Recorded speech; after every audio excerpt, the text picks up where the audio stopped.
El doctor Iván Hernández Mejía es profesor titular de la especialidad de Porque cirugía considero que cardiológica de la UNAM. todos nosotros como médicos en algún momento de nuestra vida y nuestra práctica hemos estado en una situación tal y como lo representa Teodoro de Géricault en esta obra. Un romanticista francés en 1818 pinta esta obra haciendo alusión a una tragedia que sucede en 1816, donde el imperio recién reinstaurado de los Borbones manda a reconquistar tierras en Senegal que ya se habían conquistado previamente con Napoleón, pero son perdidas nuevamente, y deciden enviar como capitán de una fragata con 250 tripulantes a un capitán que no había navegado en cerca de 20 años. Pues el destino era inminente por la poca experiencia y manejo en calle, en un banco de arena, esta navegación, quedando naufragando. Hay dos corbetas al lado y pueden hacer una balsa con los restos de esa embarcación, la cual amarran a las otras embarcaciones para ser remolcada.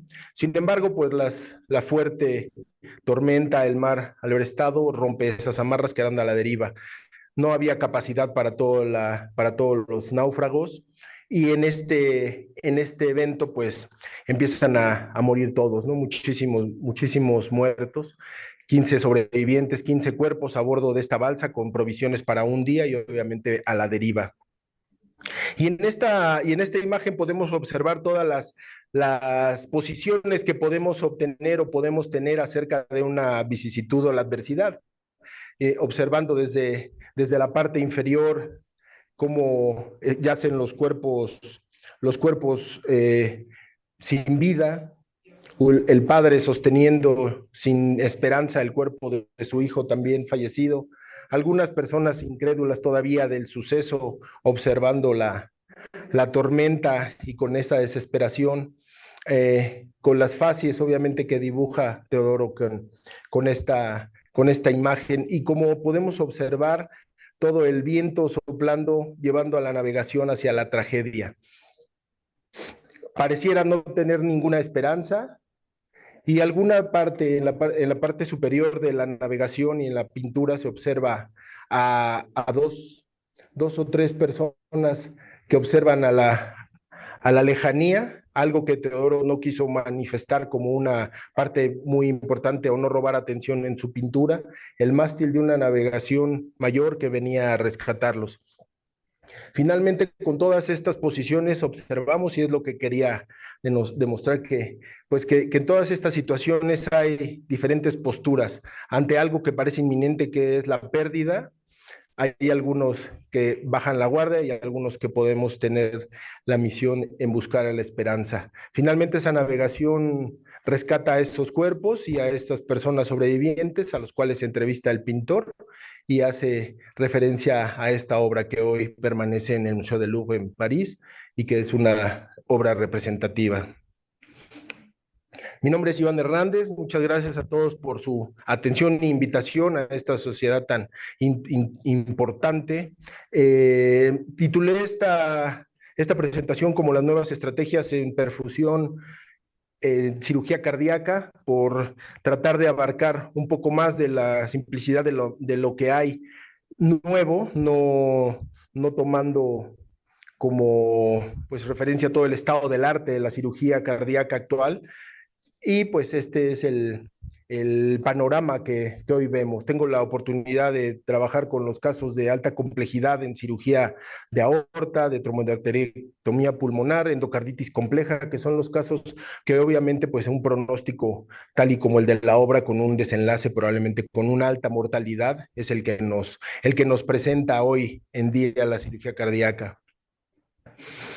Tengo participación académica con la industria como conflictos de interés, y estos son los números, básicamente lo que nos sitúa en lo que es el referente, y la OSD denomina a todos estos países como los países pobres o en vías de desarrollo.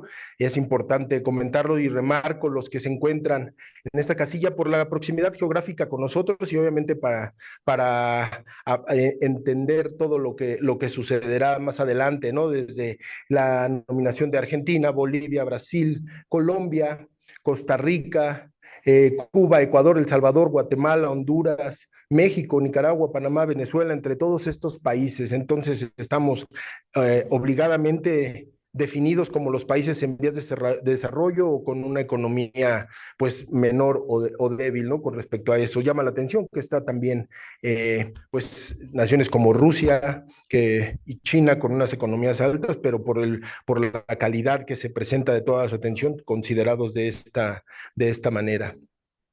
¿Y para qué nos funciona esto? Bueno, para entender que hay un análisis por Verwood acerca de qué es la necesidad quirúrgica, la necesidad de tratamientos quirúrgicos en cirugía cardíaca y hacen un análisis obviamente con respecto a la prevalencia de esto. Conocemos y obviamente ustedes dominan esto, que la mayor mortalidad en el mundo continúan siendo las enfermedades cardiovasculares.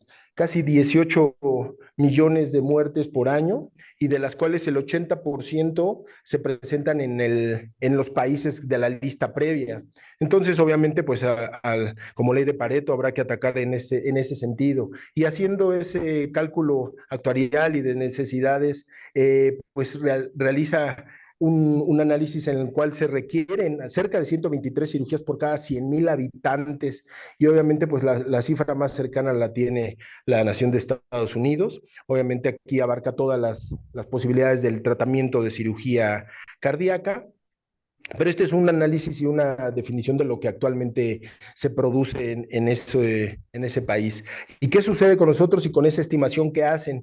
Hay dos escenarios, uno tomando en cuenta lo que es las necesidades reales por el crecimiento de la prevalencia de las enfermedades, en las cuales pues obviamente los países de bajos recursos, en vías de desarrollo, como nos denomina entonces este organismo, están aproximadamente obligados a realizar un volumen de 61 comparado con los de primer mundo o avanzada economía, 61 por cada 100,000 habitantes, y en el escenario 2, en el cual se hace pues el análisis dependiendo de cuánto ha crecido cada nación.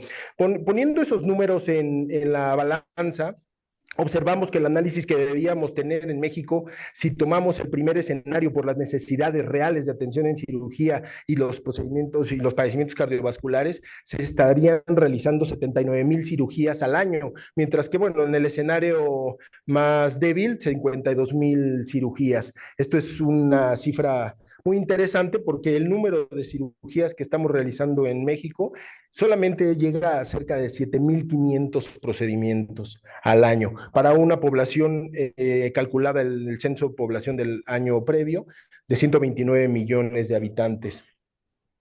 Pues es una cantidad muy por debajo de lo necesario para atender. Y obviamente, pues no quiere decir que en los otros países no haya crecimiento del tratamiento médico ni del tratamiento intervencionista, simplemente que no hay un crecimiento adecuado ni una atención adecuada de los procedimientos que deben ser atendidos con manera quirúrgica. En la misma lista se encuentra Colombia y obviamente con una población de 52 millones de habitantes, mucho menos de la mitad que tiene México, y solamente en ese país se realizan 40,000 cirugías al año. Esa es una de la comparación importante que hay que tomar en cuenta. Para este ejemplo y como tono pues de comparación y un reto, lo único que alcanzamos a comparar en la producción quirúrgica que tiene México en total con la cirugía cardíaca es con este país, ¿no? Que se encuentra en África del Centro, por debajo de Etiopía y cerca del Congo, que tiene casi la misma población que Colombia y mucho menos de la mitad del Producto Interno Bruto de esta población. Uganda, esa es la comparación que tenemos, operamos lo mismo que ese país. Bueno, estos son los análisis que muestran y obviamente lo que proponen en ese análisis, que se debe de llegar a 5,000 procedimientos en 10 años por cada 100,000 habitantes. Obviamente, pues eso es lo que tratamos de hacer y son los números que presentamos. Estos son nuestros centros hospitalarios públicos que operan cirugía de corazón, donde se abarcan los números que mostrábamos, liderando el grupo del, del Seguro Social con la sede en Monterrey, y de ahí esas son nuestras cifras. Se distribuye en 120 hospitales en el país, 90% de la cirugía de corazón con circulación extracorpórea, perfusión, se realiza en hospitales públicos, solamente el 10% en hospitales privados, 64 hospitales tienen pues atención dentro de los hospitales públicos con un total de 76 quirófanos, y 53% cuentan con la tecnología para operar cirugía de corazón. Un poquito más allá de la mitad, no tanto, y obviamente todos los demás que tienen que operar pues no cuentan con esos insumos, hay que llevarlos por cada evento. Lo mismo sucede en los hospitales privados, donde solamente se alcanza el 10% de la cirugía con circulación extracorpórea en 58 hospitales, muy cercana a la cifra, 58 quirófanos, y solamente menos de la mitad cuentan con la tecnología para desarrollarla. El crecimiento esperado del sector público por año se espera que sea de 1.6 y 5.5 en el sector privado, lo que pueda estimar el cambio en la siguiente década para la cirugía cardíaca. ¿Y cuál es la justificación de que eso suceda? Obviamente la visión que obtenemos es básicamente esto, es una corta historia en membranza, cómo inicia la cirugía de corazón, obviamente con otro cirujano, Theodor Billroth, que afirma, siendo el maestro de la época y obviamente un parteaguas en la cirugía general, donde afirma él que pues aquel cirujano que se atreva a suturar o tratar de suturar el corazón perdería el respeto inmediato de sus colegas. Pues obviamente empezar una carrera y una formación como cirujano con ese hándicap en contra, pues era difícil que se atreviera alguien a empezar. El primer texto grande de análisis quirúrgico titulado El siglo de la cirugía o de los cirujanos en 1957 no hace mención en absoluto de la cirugía cardíaca, torácica ni vascular. Es hasta 1978, donde ya en otro texto del progreso de la cirugía tomamos 12 páginas de 782 en ese texto, ¿no? Es la poca valía que tenía y una historia relativamente corta. Es hasta el momento donde este par de cirujanos, Dale Williams y Ludwig Renn, hacen las primeras intervenciones en el pericardio, es lo único que se empieza a hacer, y algunas lesiones de suturando algunas lesiones por parte de este cirujano. Entonces, pues la carrera empieza muy tarde y con mucha desventaja. Después tenemos este apartado, pues obviamente en contra, que más bien parece esta imagen tomada de los libros de la historia y la evolución de la perfusión y de la protección miocárdica y de la cirugía cardíaca, donde más bien parece una escena igual de desastrosa y una escena de terror, ¿no? Cómo se observa la utilización de la hipotermia profunda para obtener una sistolia y una tensión, o poder operar un corazón brevemente, poder abrir las cavidades cardíacas sometiendo a esta manipulación extrínseca y atrógena con la hipotermia, que buscaba esto principalmente, ¿no? La protección cerebral, donde estas curvas resultan familiares para todos ustedes, donde se busca a menor temperatura disminuir el consumo de oxígeno, bajando ese metabolismo y teniendo cierta protección con unas limitantes. Y también en el corazón, obviamente, con esto podíamos entender que se trataba de proteger porque era una necesidad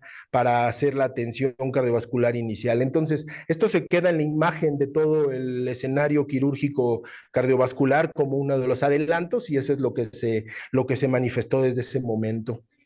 Hasta 1953 se considera la nueva era o realmente el inicio de la cirugía cardíaca actual, puesto que es cuando John Gibbon en Filadelfia hace el uso por primera vez de este dispositivo, donde junto con IBM y General Motors desarrollan la máquina de circulación extracorpórea para poder pues dar la perfusión a todo el organismo y poder atender las cavidades y enfermedades cardíacas intracardíacas, ya no lo vascular. Y ya se contaba también con esto y estos elementos, fotos originales de los casi primeros rodillos, que es el mecanismo esencial que se tiene, donde a partir de este desarrollo de tecnología que cabe mencionar, fue desarrollado por el doctor Michael DeBakey, uno de los pioneros y grandes, si no es que el más grande cirujano cardiovascular del mundo, y que en su tesis de estudiante de medicina hace el diseño de estos rodillos.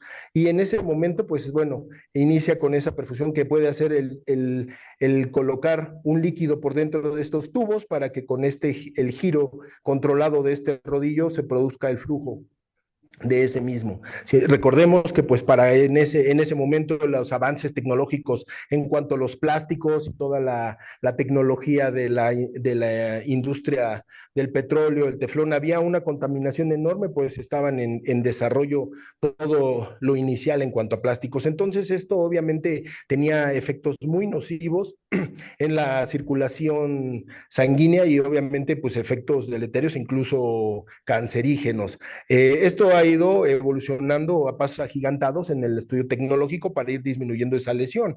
Y nos enfrentamos también a que la sangre tiene que pasar para esa circulación extracorpórea a algo que la oxigene, la nutra y obviamente la pueda regresar al cuerpo. Esos son los nuevos eventos que ahora se enfrenta el médico. ¿Y qué es esto? Pues nada más que lo que ustedes ya conocen como todo el proceso de inflamación, donde después de pasar por la circulación extracorpórea y todos los elementos extra anatómicos formes, pues la sangre regresa o está en contacto con estas tuberías e inmediatamente el cininógeno de alto peso molecular activa la bradicinina y pues aumenta el óxido nítrico y con eso pues las interleucinas 1 y 6 principalmente muy inflamatorias y el factor de necrosis tumoral que por sí mismo empieza a hacer un ciclo para seguir fomentando la inflamación y activa los leucocitos. Esta cadena y obviamente la coagulación, aunque se bloquee con el uso de dosis altas de heparina, pues no bloquea estos efectos inflamatorios. Y bueno, pues al tener esta lesión inflamatoria se producen radicales libres que son sumamente nocivos, peróxido y superóxido, y que ese es algo que es de recordarse y de tener muy en cuenta que verdaderamente esta circulación extracorpórea, que es la necesaria para operar el corazón, pues es la invasión, es lo que más tenemos en contra de la misma cirugía por la inflamación.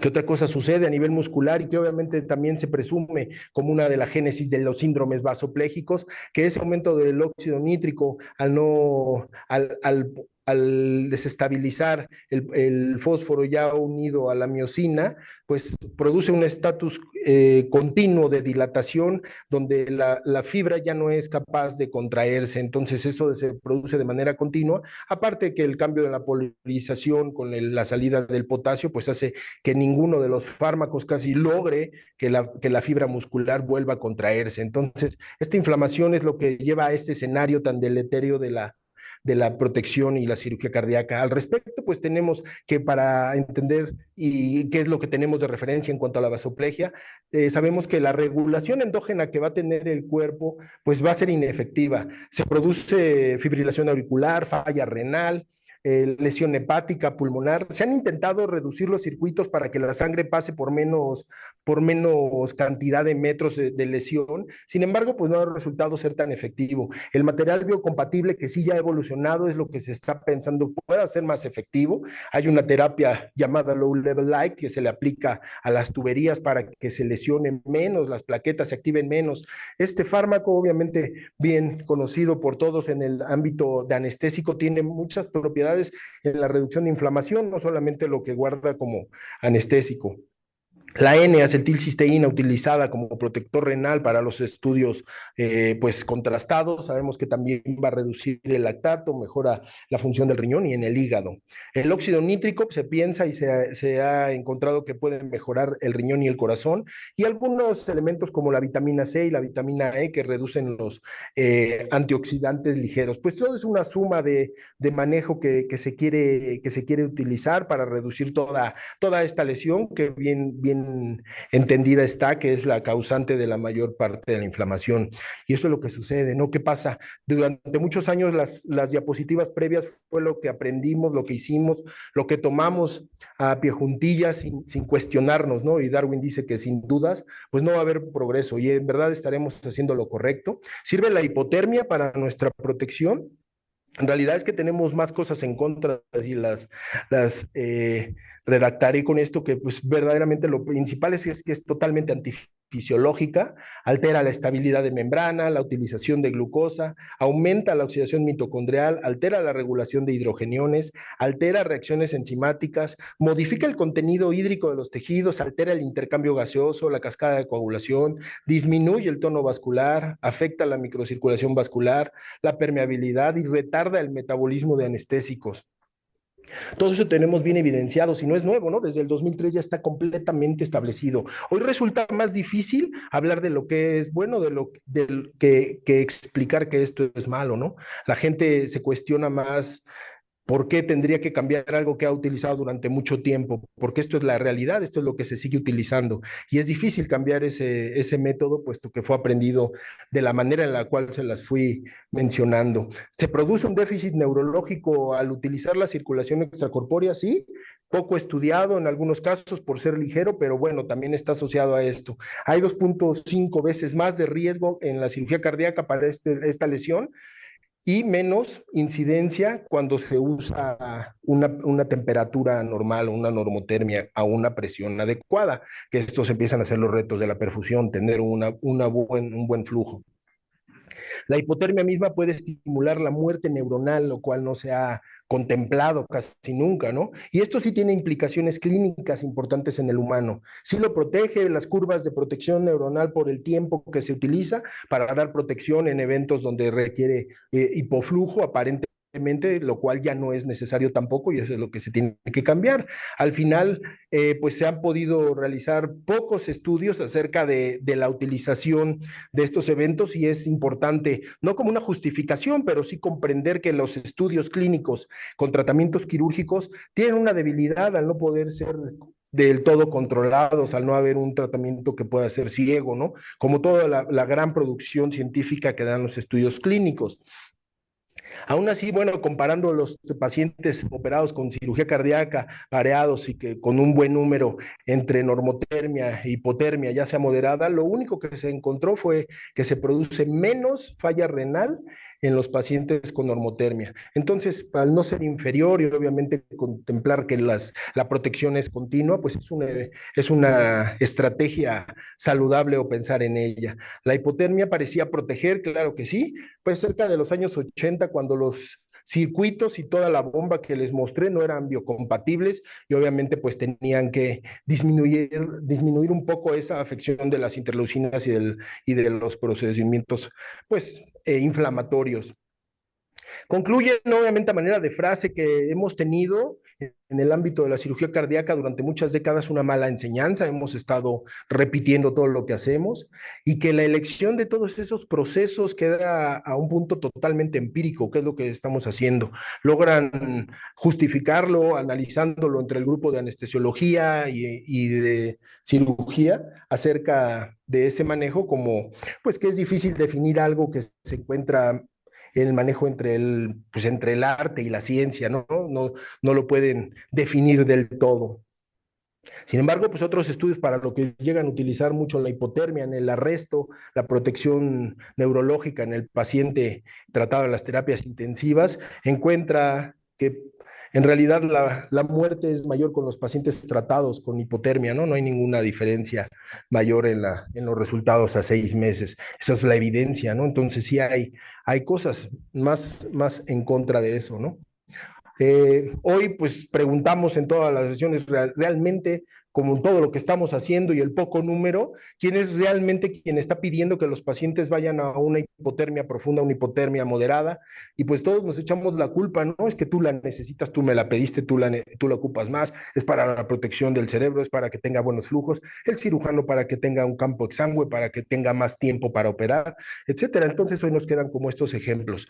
¿Qué podemos hacer? Obviamente para aumentar el número de casos y tener eso, pues tenemos la referencia a todo lo que son las guías de tratamiento, seguir las recomendaciones de lo más sólido estadístico que tenemos, con todas las indicaciones en todos los padecimientos cardiovasculares, sin perder de vista obviamente las necesidades que veíamos al inicio de los números, ¿no? ¿Cuál es la escena actual? Y esto es lo que nos ha sucedido, la mortalidad a lo que nos enfrentamos y vista por 25 años, ¿no? Los procedimientos que eran, o los padecimientos altamente mortales con las disecciones agudas que han ido disminuyendo, el escenario de las endocarditis nativas y las protésicas en verde, el cambio valvular aórtico, que es la cirugía que más se realiza actualmente en el país, no en el mundo, pero sí en el país, la revascularización coronaria, que sí es la que más se realiza en el mundo, y estas curvas. Pero ¿a qué obedecen estas flechas? Obviamente las personas que están en contacto con estos pacientes a partir el primer cuarto de este siglo, pues obviamente fueron fueron médicos, son los médicos que están más en activo, que tienen una cartera de pacientes mayor, una consulta mayor, y que obviamente se formaron en los años de los 80, 90, con el escenario que mostré anteriormente, ¿no? Y con estos resultados. Entonces, voltear a ver la cirugía cardíaca es voltear a ver una mortalidad muy elevada.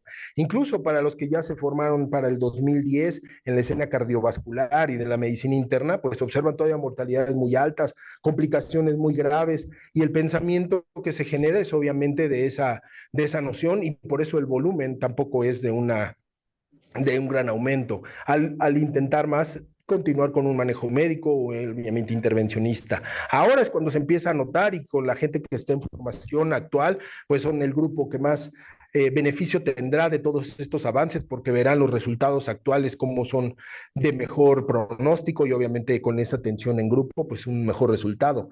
Intentamos llegar a esto, a disminuir esto, y que obviamente las generaciones que se forman actual tengan este panorama. Porque ¿qué estamos haciendo? Seguimos haciendo cirugía de hace también 30 años. Estamos cambiando válvulas, poniendo unas válvulas que invariablemente se van a deteriorar y habrá que cambiarse, aunque sean biológicas y cada vez más estudiadas, que reducen el riesgo por la anticoagulación, un poquito menos de la lesión por esta cirugía. Queda como este apartado, la cirugía con otros abordajes, o en cirugía cardíaca mal llamada mínima invasión, y queda a su consideración, que evidentemente no estoy en contra de la mínima invasión, por supuesto que no, es el cirujano quien más empuja para que ésta se realice, y obviamente pues hay que hacer más mínima invasión. Sin embargo, no hay que olvidar que la verdadera invasión la puse 7 diapositivas atrás, con la inflamación, la bomba, y esa permanece aquí con toda la circulación. La vemos por vía femoral, ustedes la ven mucho también en la actualidad con el tratamiento de circulación extracorpórea con ECMO, y obviamente esa inflamación es la que es nuestra mayor invasión. Estos solamente son los abordajes. Repito, no estoy en contra, y apoyo que esto crezca de una manera ordenada, pero cuando uno empieza a hacer su curva de aprendizaje, el tiempo que ocupa para hacer una cirugía con una apertura completa con respecto a una apertura parcial, pues obviamente te lleva a utilizar más tiempo la circulación extracorpórea, más tiempo la isquemia miocárdica. Si utilizas hipotermia, más tiempo de hipotermia, y entonces, ¿en dónde queda la invasión, no? A eso me refiero. En padecimientos aórticos seguimos sustituyendo válvulas, todavía peor, poniendo prótesis mecánicas, sometiendo a una anticoagulación pues en el tiempo que el paciente la tenga, cambiando una enfermedad por otra, y sustituyendo segmentos no tan completos de lo que está enfermo en estas arterias. ¿Por qué? Pues porque la enfermedad dilatante y las disecciones de aórtica pues son muy amplias, cada vez con mayor prevalencia. Obviamente el tratamiento distal pues ofrece mejores resultados desde el primer momento, y esto es obviamente lo que no se está realizando en todo el mundo, ¿no? Obviamente son los centros de gran experiencia. ¿Y cuál es la escena necesaria? ¿Qué es lo que necesitamos? Pues tenerlo mejor. ¿Qué es lo mejor? Obviamente, reparar las válvulas, encontrarlas en el momento necesario para, mediante todas estas técnicas artísticas, realizar esa reparación, reconstrucción, que lleve al paciente a tener una mejor calidad de vida, sin anticoagulación y una válvula funcional. También en la válvula aórtica, no estar solamente cambiando las válvulas, este procedimiento de reparación valvular que se mantenga con esa válvula y después volver a hacer incluso otra reparación, o ya en un escenario más adelante, pues un procedimiento ya sea intervencionista cuando el pronóstico de vida sea menor, o bien realizar una cirugía convencional. Esos son los escenarios que obviamente no podemos hoy todavía competir con el bajo volumen que mostramos. Nos enfrentamos también a esto, no solamente en los procedimientos percutáneos, sino también en la endocarditis protésica quirúrgica, donde obviamente toda la lesión y todo el daño a los tejidos nos obliga a tener cirugías mucho más extensas, más reparadoras. Tenemos que cambiar la aorta, tenemos que cambiar la válvula mitral, tenemos que cambiar toda la reconstrucción de todo ese sitio. Y eso obviamente pues a simple vista parece pues que requiere de más tiempo y que es una cirugía más compleja, sí lo es, y pues requiere esa invasión mayor. En cirugía de revascularización coronaria se pregona mucho la revascularización arterial total y obviamente pues también eso implica una exposición mayor. Aquí podemos todavía utilizar el escenario de la revascularización sin bomba, que podríamos quitar por completo esa invasión. Sin embargo, hoy en día el tratamiento de la revascularización coronaria va muy lento. Vamos lento, me refiero como grupo quirúrgico, vamos lento porque el paciente llega ya muy tarde, muy avanzado con nosotros, o multitratado de manera percutánea o abandonado en un tratamiento médico subóptimo, y cuando llega finalmente al procedimiento quirúrgico son cirugías mucho más demandantes técnicamente en este escenario, entonces obviamente ocupa mayor invasión. En el escenario de la disección, y lo decíamos en la enfermedad dilatante, pues es importante recuperar a los pacientes de manera inmediata y hacer los tratamientos más óptimos, necesarios, con la menor invasión, obviamente, y sobre todo con el mejor pronóstico a largo plazo. Entonces, pues obviamente nos hemos extendido no solamente a la válvula, a la aorta ascendente, a los troncos supraórticos y en el mismo procedimiento a estabilizar la aorta descendente, que sería un procedimiento pues sumamente complejo. Ahora les mostraré un par de casos mucho más interesantes en ese sentido. Y utilizando esta tecnología, pues obviamente se puede reparar todo en el mismo evento sin utilizar otro evento anestésico y sin someter a otro procedimiento pues, de rayos X para colocar una endoprótesis por vía percutánea, que si la requiere, pues obviamente se realizará. Únicamente el 2% de los pacientes que son estabilizados de una disección proximal requerirán un tratamiento al futuro. Entonces también es importante definir qué pacientes van a estos manejos. ¿Hacia dónde vamos? Finalmente, por eso es la plática, las nuevas estrategias que hay de perfusión y que podemos ayudar a implementar. Tomando eso en cuenta, como grupo nos interesó mucho revisar esto. Tuve la oportunidad de estar con el doctor Alberto Forteza en Madrid, revisando su técnica de circulación, obviamente para dar una perfusión cerebral selectiva, para dar una perfusión sistémica controlada, para dar un procedimiento de alta complejidad en normotermia, para utilizar cada vez menos sustancias de cardioprotección que modiluyan menos sangrado, y eso obviamente pues con una experiencia de un grupo informado ofrece situaciones como esta, utilizando cánulas de diámetros no tan grandes, con unas hipotermias muy ligeras para procedimientos con arresto circulatorio y pues unos flujos bastante bien controlados. Se puede observar en esta, que es la máquina de circulación extracorpórea, cómo pueden administrar cardioplegia con una buena distribución. El grupo de perfusión tiene un circuito manejado, dibujado para no tener errores, obviamente, durante la administración de los flujos, para lograr separarlos, porque lo que hacíamos inicialmente, perdón, era con el mismo circuito lo dividíamos en el campo quirúrgico y dábamos el mismo flujo, incluso si solamente estábamos perfundiendo una de las carótidas. Entonces, el flujo que le dábamos a un paciente de 60 kilos era el flujo para todo su cuerpo y solamente al cerebro. Terminábamos con pacientes sin cerebro, ¿no? Totalmente fundidos, porque la perfusión no se podía controlar de esa manera, no se había pensado que se pudiera, a pesar de la hipotermia y de bajar el flujo y las necesidades de requerimientos, no se hacía de manera controlada por esa poca experiencia en ese sentido. Entonces, controlarlo y que el equipo de perfusión pueda tener el control exacto de los flujos que maneja para cada uno de los sistemas es el mayor de los avances, donde puedas tener el control estricto del flujo que tú le estás distribuyendo a la parte del cerebro y cuánta a la parte sistémica de este padecimiento.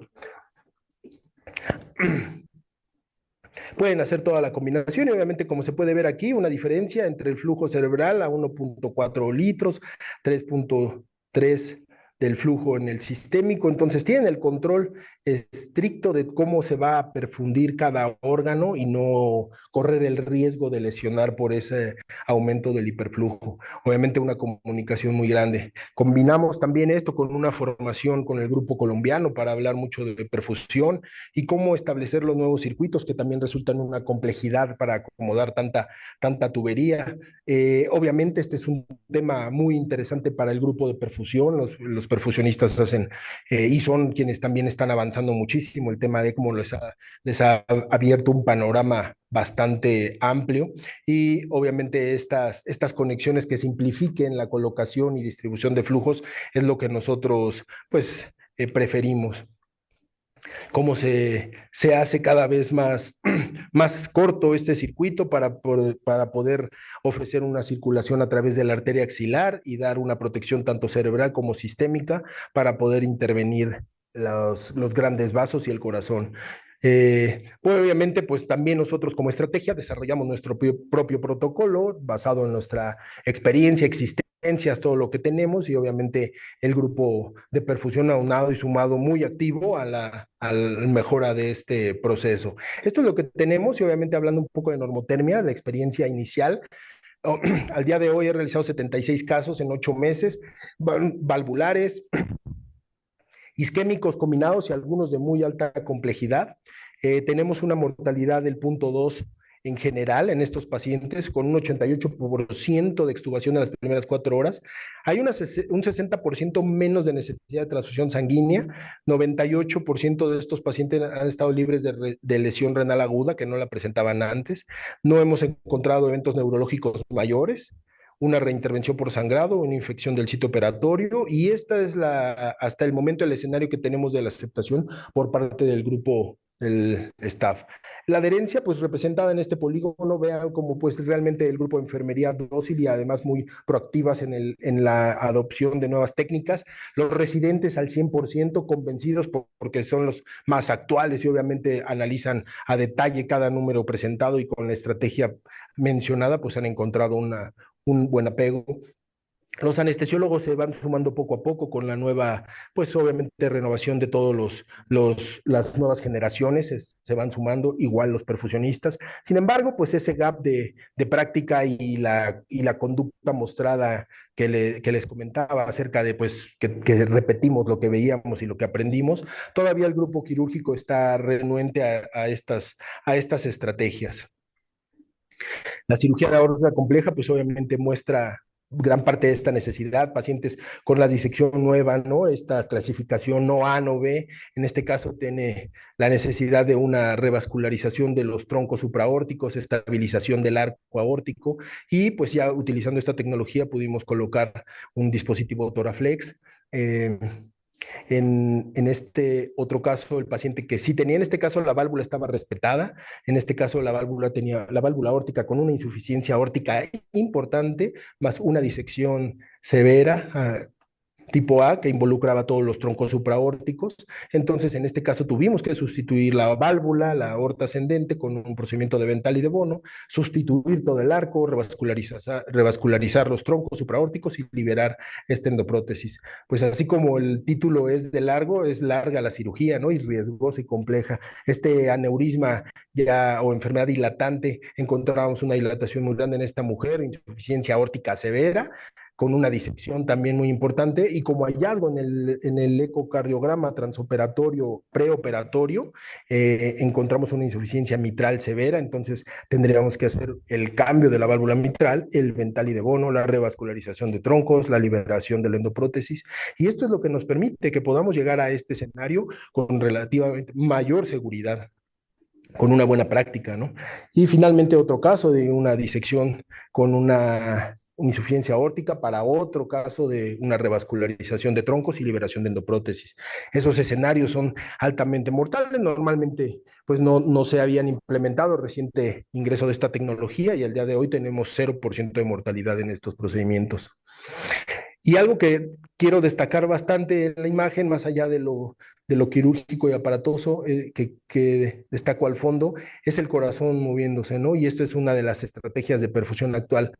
Dar una perfusión miocárdica continua a través de la bomba de circulación extracorpórea con una presión medida y bien delimitada de flujos, se le da perfusión con la misma sangre del paciente a la temperatura controlada, y entonces durante todo ese evento y la narración de todo lo que tuvimos que hacer, el corazón está latiendo, el corazón no está en isquemia, entonces evitamos esa lesión mayor, podemos realizar toda esa disección de los troncos, y una vez que tenemos abierta y perfundida ya por otras vías el cerebro, por la vía axilar y por la cánula que vieron que introdujimos en esta, podemos liberar esta endoprótesis para posteriormente hacer la anastomosis de estos injertos, que son la revascularización de los troncos supraórticos, e iniciar la circulación sistémica a través de uno de las ramas que tiene el dispositivo, ¿no? Para poderlo instaurar.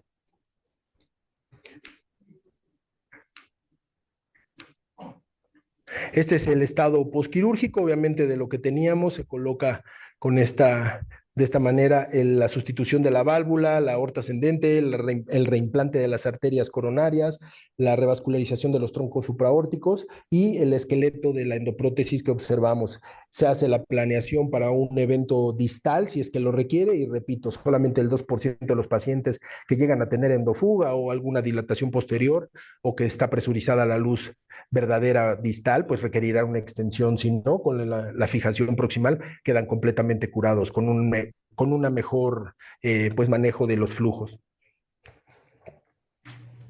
Esto requiere, pues obviamente, entrenamiento. El grupo de perfusión se ha sumado bastante en ese modelo, es como queda. Y hemos hecho, pues, un training de todo el equipo, le denominamos una residencia, pues, de alto rendimiento, ¿no? Muchos workshops donde todos asumen, tal y como se realiza en el ACLS, los escenarios de reanimación, nosotros lo tenemos de escenarios en el quirófano, cómo responder ante todas estas urgencias, cómo responder ante todas las situaciones que se presenten en el campo quirúrgico en comunicación con el equipo de perfusión, y obviamente los simuladores y la industria que nos apoya con estos pues eventos para poderlo realizar de manera continua, ¿no?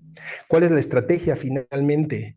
Nosotros lo que consideramos es que al tener este déficit de cirugía tenemos estas dos opciones. Obviamente optar por tener y pugnar porque tengamos disponible la tecnología, toda la tecnología necesaria para dar estos procedimientos.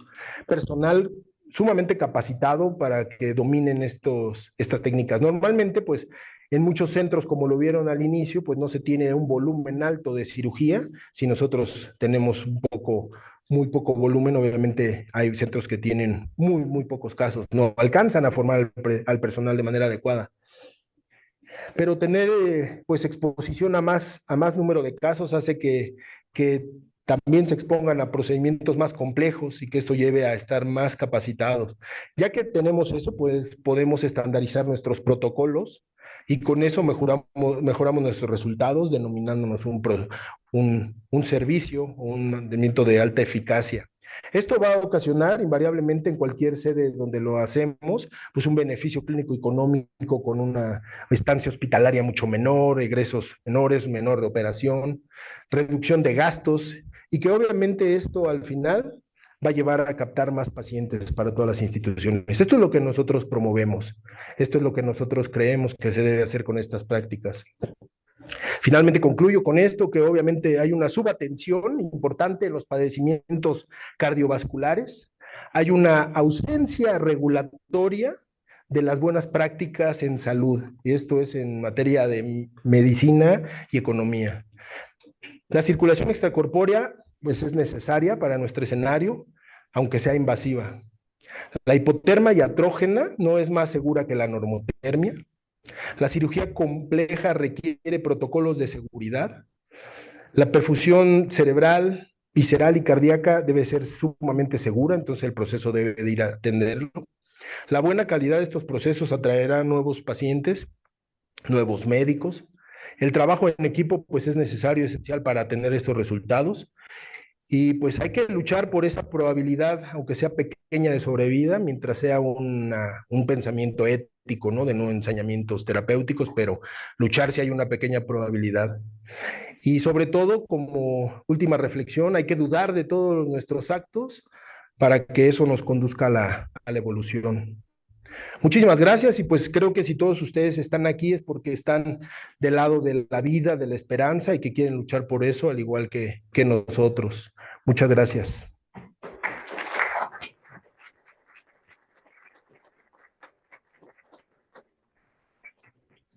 Buenos días, doctor.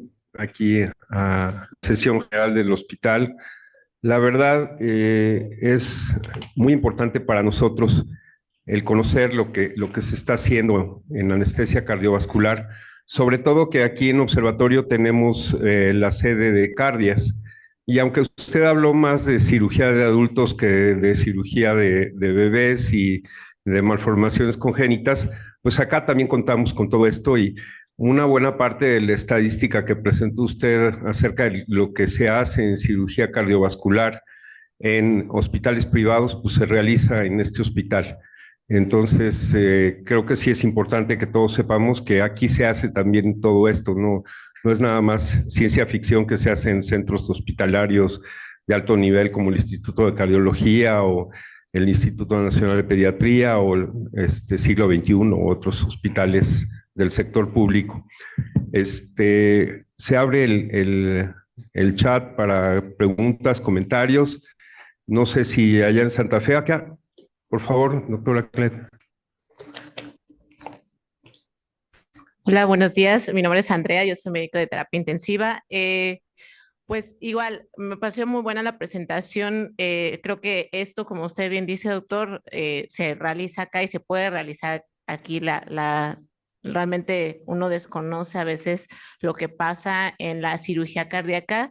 Yo le digo mucho a mis residentes cuando vemos los postoperatorios cardiovasculares en terapia intensiva, que la verdad es que, o sea, tú tienes que saber qué pasó en el quirófano, en la perfusión, o sea, claro, están los perfusionistas, están los anestesiólogos cardiovasculares, pero a mí me parece desde un punto muy particular que tienes tú que saber qué está pasando, ¿no? Todo lo que mencionó el doctor Iván, ¿no? Las imágenes me parecen fundamentales porque la perfusión impacta muchísimo en el estado posoperatorio del paciente. Lo que decía el doctor, la normotermia, o sea, tener paciente disminuye esta lesión renal que presentan los pacientes.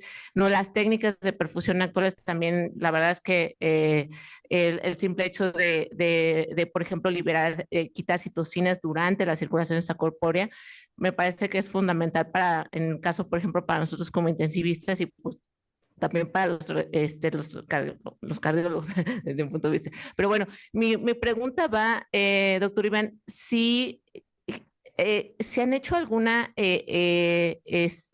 estudio dentro de estos pacientes que han tenido, ¿no? En cuanto a disfunción cerebral, porque como bien lo menciona, obviamente hacen perfusión selectiva en algunos casos, porque no son en todos los casos, ¿no? Que hacen este tipo de perfusión, pero aquí hemos tenido casos de aorta también, que pues son complejos, pero me parece que en algún punto, por ejemplo, la perfusión selectiva como que no ha sido, o más bien no ha tenido esta perfusión selectiva. Entonces tenemos pacientes con disfunción cerebral, con eventos vasculares cerebrales. Entonces, ese punto me parece también muy importante dentro de también la normotermia, como usted bien dijo, la verdad es que la formación previa, digo, seguramente, no sé, creo que hay conectados anestesiólogos cardiovasculares, o sea, lo llevas hipotermia también mucho por la reología de la sangre, ¿no? O sea, tienes que, en un sistema extracorpóreo. Pero, por ejemplo, en cuanto a función cerebral, si han estudiado esa parte, aparte de la lesión renal, que me parece sumamente importante que haya disminución de lesión renal. Claro, muchas gracias. Pues obviamente el protocolo de toda esta modificación de perfusión involucra las herramientas con las cuales se cuentan, las tangibles de evaluación neurológica, ¿no? Todo el arsenal de dispositivos que hay para la monitorización cerebral. con todo lo que hay a favor y en contra de su uso, y obviamente al sumarle muchas variables y que eso también obviamente ahonda un poco en el comentario del doctor acerca del buen pronóstico que han tenido los pacientes con un programa tan selecto, tan cerrado, tan protegido, porque no le sumas muchas variables. Nosotros al tener obviamente un hospital escuela y obviamente sumarle muchos de estos casos, no todos los casos son del instituto, pero bueno, al sumarle esa variabilidad de atención entre diferentes anestesiólogos con diferentes opiniones acerca de la monitorización cerebral, con diferentes opiniones acerca de la perfusión, de la cantidad, que cuánto le tienes que dar de perfusión al cerebro, a cuánta temperatura, ni siquiera se ha entendido, es lo que comentaba la anestesióloga de Nueva York, ¿no? Es entre ser arte y ser ciencia, a 36 grados o a 34 grados, ¿cuánto le tienes que administrar? Aunque esté parcialmente estudiado, no lo sabes. Y más difícil es manejarlo. Obviamente la perfusión que no se separaba hacia el flujo o separación a partir de dividir una misma línea de perfusión para todo el cuerpo y separar una línea para el cerebro, porque con eso suponías que tenías lo mismo fisiológico, que de la misma aorta salen los vasos. Sin embargo, con esa presión controlada desde la máquina de circulación extracorpórea, el flujo cambia. Entonces, está mandando el volumen a gran velocidad y alto flujo hacia una de las arterias cerebrales, mucho edema cerebral. Entonces, obviamente, con eso se ha disminuido. Lo mencioné brevemente en la charla, tuvimos muchas pérdidas neurológicas y obviamente eventos desastrosos por la perfusión no controlada, obviamente tratando de apostar a que la perfusión se iba a mantener con ese flujo y las lesiones eran pues mortales. Hoy en día pues se monitoriza dependiendo del protocolo del anestesiólogo que intervenga y obviamente pues con eso se va modificando los flujos, ¿no? Si tú ves un descenso en el NIRS, de qué lado pues observas que hay que cambiar ese flujo el que le estás dando selectivo a la arteria. Y pues no hemos tenido eventos neurológicos graves reportados en estos 79 pacientes, solamente un caso por la endoprótesis inicial de paraplegia, pero lo mismo reportado que para el tratamiento endovascular de la aorta descendente, pero neurológico central, no, nada mayor con este tema. Y sí, disminución en todo lo demás. Creo que es importante pues sumar todas las herramientas. Repito, es un tema muy extenso, es para muchas sesiones lo de la evaluación de la neurológica en el procedimiento quirúrgico. Si ya en un estatus totalmente pues de terapia intensiva, por ejemplo, donde puedes hacer esas modificaciones, el definir con qué herramienta evaluar la función neurológica del paciente es complejo. Sí. Aquí donde tú cambias flujos, cambias temperatura, cambias modificación de las concentraciones de todo lo que administras, es sumamente complejo. No se pueden hacer tantos estudios, sin embargo, pues es la observación. Sí, claro. Bueno, muchas gracias y pues excelente plática. Gracias. Gracias. ¿Algún otro comentario? Allá en Santa Fe o por Zoom, alguien que quisiera hacer algún comentario. Bueno, no me queda más que agradecerle esta maravillosa plática. La verdad fue todo un resumen de la historia de lo que es la perfusión extracorpórea y en cirugía cardíaca y los resultados que están teniendo con estas nuevas técnicas. Esta es su carta de agradecimiento, se la haremos llegar a la mayor brevedad. Y continuando con los anuncios, el martes que entra, el 11 de marzo, vamos a tener validación de NISCARE, Survive Patient, por la maestra Nancy Facio Escalona, y el nombre de la plática es Factores de riesgo asociados al desarrollo del síndrome de burnout en personal de salud, y también presenta el maestro Rogelio Casales Moreno.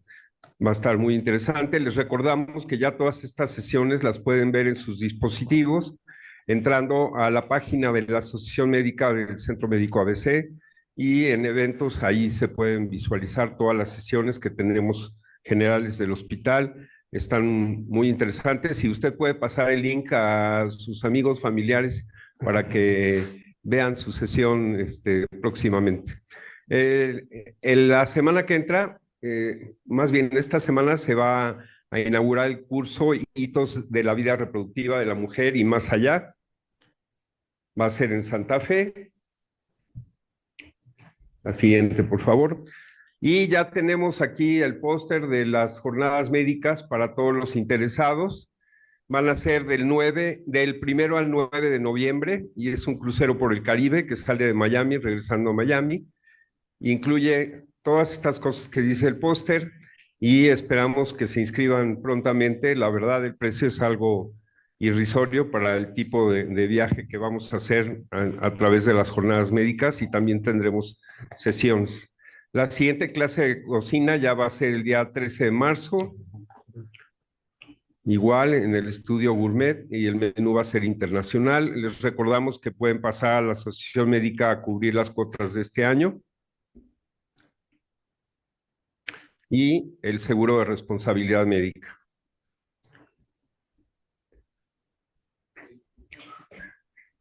Pues eso es todo por hoy y muchas gracias.